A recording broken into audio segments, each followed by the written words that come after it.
Alright, tonight I have a special video, and this is my Encyclopedia Brown collection.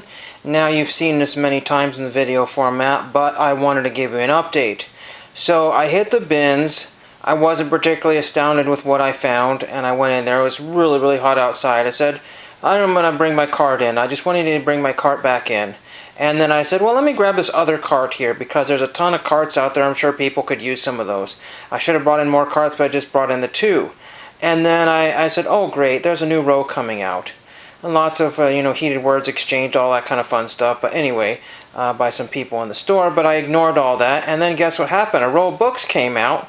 And I was like, what in the world? What in the world is going on here? I saw one book I wanted, two books I wanted. And my friend was standing next to me and he was going to help me find them. I should have got more books, but I got what I could get. And I decided to present them in my library cart. One of my friends said that he actually may have pushed this exact cart when he was working as a librarian. So, I have Encyclopedia Brown books and some other ones here. Now, I could not say no to any of them. I had to take them all. Some of these are going to be upgrades. Most of these, if not all of them, are ex-library, so some teacher's private library for their classroom, perhaps. I'm not exactly sure. Some of them have names in them. Mrs. Byers, and then some of them have, in fact, if not all of them, have library cards in them. So that's okay. Not ideal, but that's what I've got. So Encyclopedia Brown Sets the Pace. I already have that one. Encyclopedia Brown in the Case of Disgusting Sneakers. I think I needed that one. And Encyclopedia Brown in the Case of the Treasure Hunt. I needed that one. Why there were two copies, that I don't know. So I have two copies of those. Mind you, these were 49 cents a piece. I think I spent $14 in kids' paperbacks, which is something I don't do very often. Then we have Encyclopedia Brown in the Case of the Mysterious Handprints. I have that one. And I think I got them all, but you can never know because there's thousands of books laying around. Encyclopedia Brown number 13 in the Case of the Midnight Visitor. Here's the one, Encyclopedia Brown Takes the Case. This might actually be a downgrade, I'm not really sure yet, but there's that one there. Number 9, Encyclopedia Brown Shows the Way. Number 7, Encyclopedia Brown Saves the Day. Some of these are variant cover art, so I might keep those. Encyclopedia Brown Keeps the Peace. Number 6. Number 4, Encyclopedia Brown Gets His Own Man.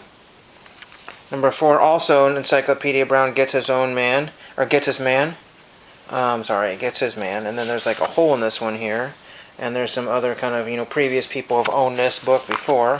And then this particular teacher, whatever, has incorporated it into their library.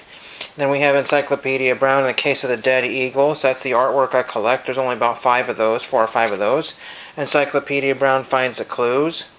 Encyclopedia Brown and the Case of the Secret Pitch, which I already have.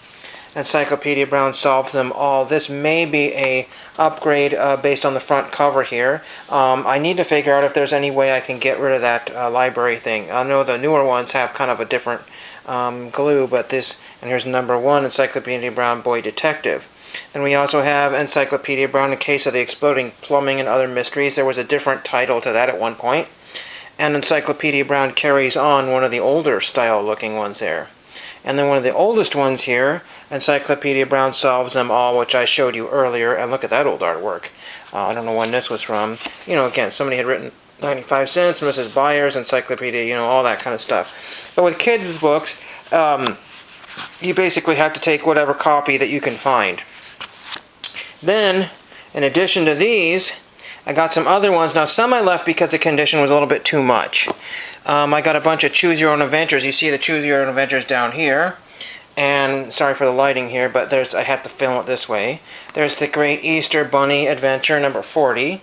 Interesting there. And again, these are also ex-library, but these are in very good condition. And again, Mrs. Byers has written their name in there. This one is not a Choose Your Own Adventure. It's the Dark Secret of Weatherend by John Bellairs. I remember reading a John Bellairs book when I was a kid. I don't know if it was this one here. There's similar type of people on the front there, but there was some weird staining on many of the books there, so I had to leave those behind. But that might have been a complete John Bellairs collection. And then what was interesting in the previous bins was some of this actual collection here, but not these particular books. At least I couldn't tell. They may have already been cherry-picked and picked out. I don't know how long that had sat there, but it sat there for a number of hours before this one came out. Choose Your Own Adventure number 7. You're the star of the story. Help your shrinking. Help your shrinking. So that's what they say. You're the star of the story on each one of those. And then we have number 33, Haunted Harbor. Number 41, The Movie Mystery. We have number 2, The Haunted House. We have number 4, Your Very Own Robot. And you can see that these are different editions here. There's a Bantam Skylark. And these are Bantam books here, but you can see the different sizing there. They stick out quite farther. So I don't know if these are older ones or these are older ones. These ones here, I don't know. This is what I'm familiar with, this kind here. I don't remember these too much. The Eyes of the Robot by John Bel Ayres. And I think that is the last one there. That's absolutely crazy there. Again, you can see that the artwork is very similar on all the 3 people there and the 2 guys there. Very, very cool there. Again, the lighting is not great in here, but doing the best that I can here. But it's just absolutely astounding addition to my collection.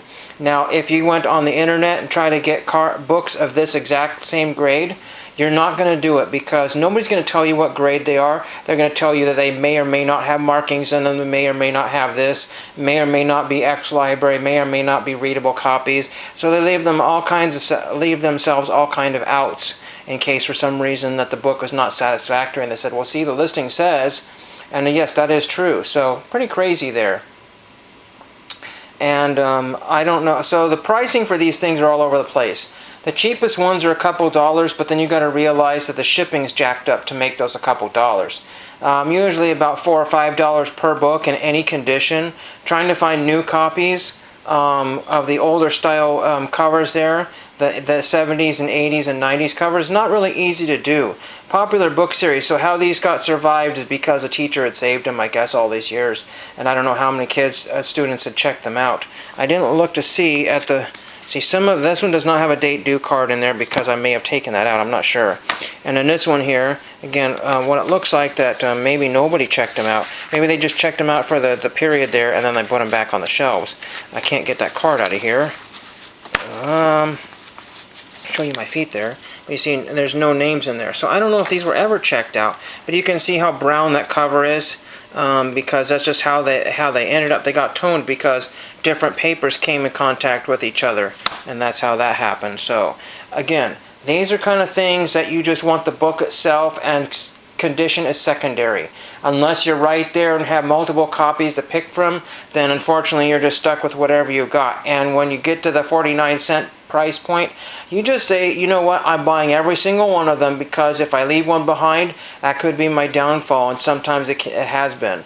So this is my collection of Encyclopedia Brown books. I will let you know if I finished, but I don't have my checklist right now, and all my other books, except for the one I had sitting out here, Donald Sobel's Wacky Cars, I know I don't have a complete set. And with all of that here, I still didn't complete my set. How crazy is that? So there's some later ones here that, like the Pablo's Nose and a few other ones that are just not in here. So that is my collection, and thank you for watching.